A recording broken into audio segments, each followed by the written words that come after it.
Now, let's be honest, a lot of people hate their jobs. And they don't hate working, they hate being trapped, underpaid, and exhausted.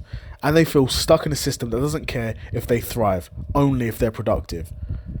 But here's the twist, the system might not need them at all for much longer. Because once it's cheaper for a robot to do your job than for you to show up, you're out. No hesitation. So what happens next?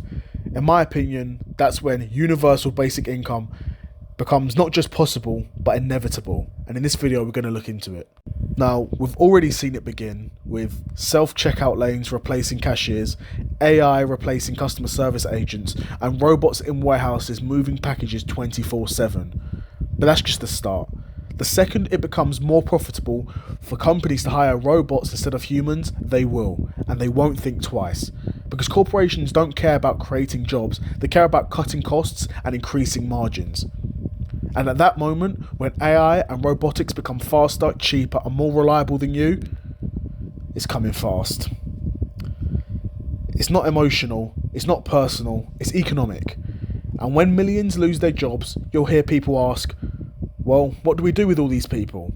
And that's when universal basic income steps in. So, what is UBI really? UBI is simple. It's a regular payment from the government to every adult, no strings attached. It's not welfare, it's not based on income, it's a baseline to survive in a world where work isn't guaranteed anymore. Imagine getting 1,200 quid a month, every month, enough to cover your food, rent and basic needs. Suddenly, your survival isn't tied to a job you hate. You're not working just to stay alive, you're working because you choose to. And that's what makes UBI so powerful. It doesn't kill ambition, it frees it. Now, I know a lot of people will say, but won't people just sit around and do nothing? Look around. People don't dream of being idle. They dream of freedom, of building things, creating, helping, exploring, learning. But right now, they're stuck behind a desk or counter or wheel just to survive. With UBI, people could start small businesses, go back to school, look after their kids, create art, or even work part-time jobs they really enjoy. Not because they have to, but because they can. And that's a much, much better society. And here's the big one. How do we afford it? And my answer is simple. Tax the companies that use robots instead of people. If a business is saving money by replacing 500 employees with machines, that's a win for efficiency, but should also be a win for society. That money didn't just vanish, it's still being made. It's just not being paid to the workers anymore. So you redirect a portion of that profit through taxes and funnel it into a national dividend. Think of it like getting your cut from the economy you helped build, even if it doesn't need you anymore. But immediately, people will say, won't UBI just cause inflation?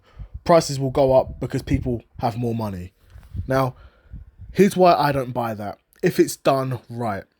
UBI isn't just giving everyone more money to spend wildly, it's replacing income people already earned through work. Only now they get it without burning out or breaking down. And in my opinion, the government could subsidise key sectors to keep costs fair. Necessity foods like milk, eggs, bread, utilities like energy and water, and public housing to keep rents in check. These could be price regulated the way we already regulate energy supplies and transportation.